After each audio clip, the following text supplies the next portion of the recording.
Nos encontramos con el arquitecto Alfredo Maúl, quien recientemente terminó una conferencia en el Colegio de Psicólogos. Él se encuentra acá en Quetzaltenango, gracias al apoyo también de la Universidad Mariano Galvez, y es una persona que se ha dedicado a la construcción y a estudiar el proceso de construcción desde el pasado, el presente, y enfocándonos hacia el futuro, pero con un concepto diferente, con una idea diferente hacia la conciencia, el cuidado del medio ambiente.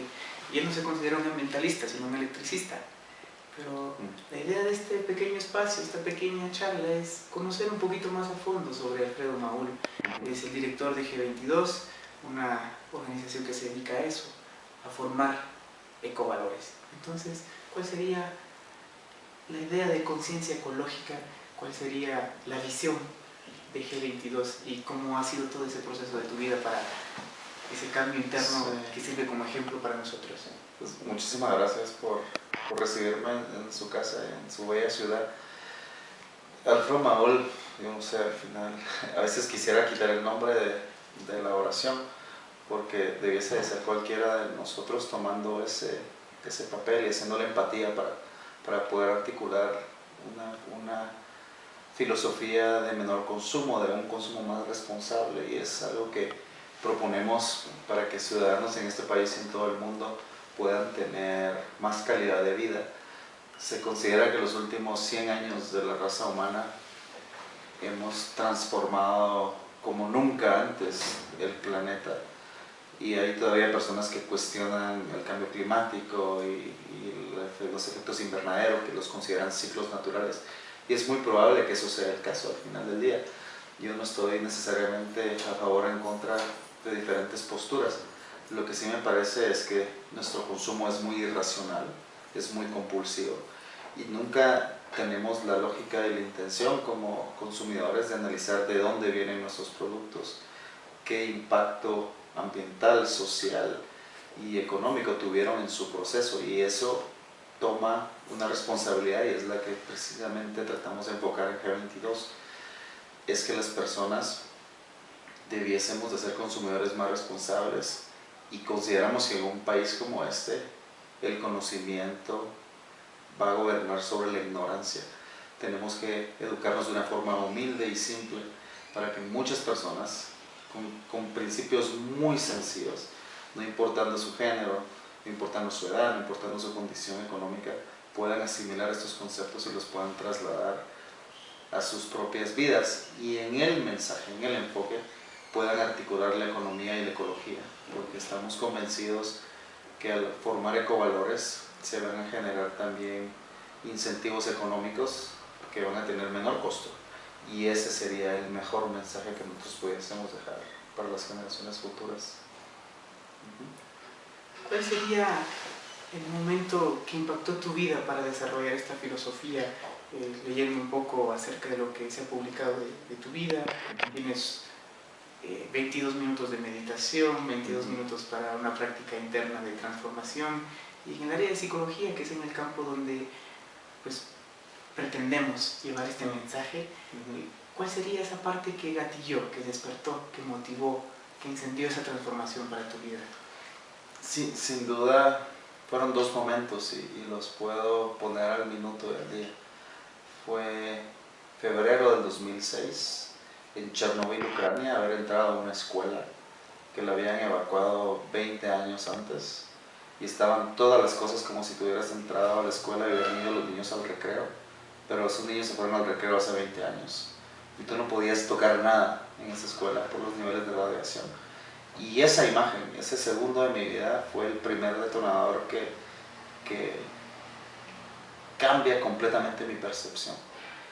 2 meses después, decido venir a visitar a mi familia a Guatemala, y me subo en un vehículo y me voy por la carretera antigua que conduce a Salamá y luego va hacia Cobán, que pasa por Chuarrancho, por Chinautla, y me topo con el río de las Vacas, que lo había visto muchas veces antes, porque muchas veces fui en bicicleta hacia Cobán, en esa ruta todos los años, y he visto espuma, he visto agua negra, pero ese día vi la mayor cantidad de plástico y de desperdicios del hombre que había visto en mi vida, y me bajé del vehículo y tomé tal vez 100 fotografías ese día, y en ese momento prometí a mi persona que me iba a regresar a Guatemala a trabajar a limpiar el río a mis hijos, Mis hijos no han nacido y eso es hace más de 6 años.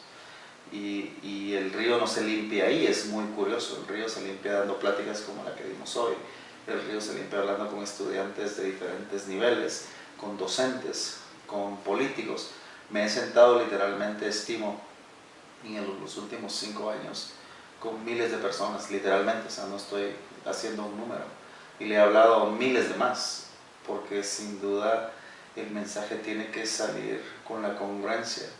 Y hacer las cosas con congruencia es la única forma que creo que los seres humanos asimilamos estos conceptos. De lo contrario, los leemos en libros, los vemos en televisión, nos los cuentan, pero es solo cuando uno tiene ese contacto con un individuo que no lo está haciendo por lucrar, sino porque es en realidad algo de lo que considero y creo que es lo que debería estar haciendo. Es cuando se han ido duplicando humildemente mis esfuerzos con más personas que están haciendo su parte, y con ideas muy simples y muy humildes se ha transformado este mundo en los últimos 200.000 años. En Trascender nos dedicamos al crecimiento, al desarrollo con una filosofía transpersonal, sistémica, para promover el bienestar integral. Y uno de los grandes aportes que tomamos es la filosofía de Bert Hellinger, y él habla acerca del reconocimiento al origen, Claro. a la tierra, el reconocimiento a nuestros padres. ¿Y cuál podría ser el mensaje más profundo desde el alma que reconoce y que honra a Alfredo Maúl desde que se levanta hasta que descansa? Sí, mira, me levanto todos los días al salir el sol y hago una meditación de 22 minutos orientado hacia el sol, hacia el este. Y es un ritual que hago de estiramientos y de meditación y de silencio y de oír las aves urbanas, y lo he hecho ya por muchos años. Necesito ese momento de silencio antes de que toda la ciudad se despierte, y cuando estoy en el campo lo hago igual. Pero siento que reconocer ese origen me lleva inmediatamente a pensar en mi abuela, y ella posiblemente es esa persona que inculcó ciertos principios y valores en mi persona, y principalmente esos principios y valores fueron la visión y la honestidad y la humildad de hacer las cosas. Jamás me recuerdo de mi abuela haber hablado algo material, siempre estaba sonriendo, siempre estaba en el campo, en la naturaleza, y crecí mucho con ella. Entonces mucha asimilación de lo que yo hago hoy es una extensión de lo que ella transportó en mi persona, sin habérmelo dicho.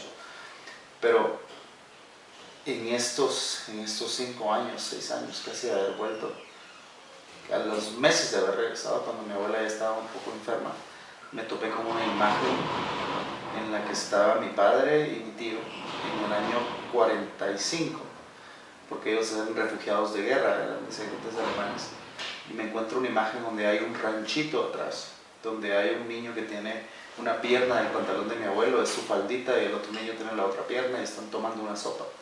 Y esa imagen es la que termina de aterrizar todo el concepto semilla, porque sin duda fue mi abuela la que se aseguró de que sus niños tuvieran esa sopa, que tuvieran este vestido, y que luego de estar descalzos pasaran a estudiar una escuela pública, y luego que pasaran a una escuela pública mi tío se volviera un abogado, un notario, un juez.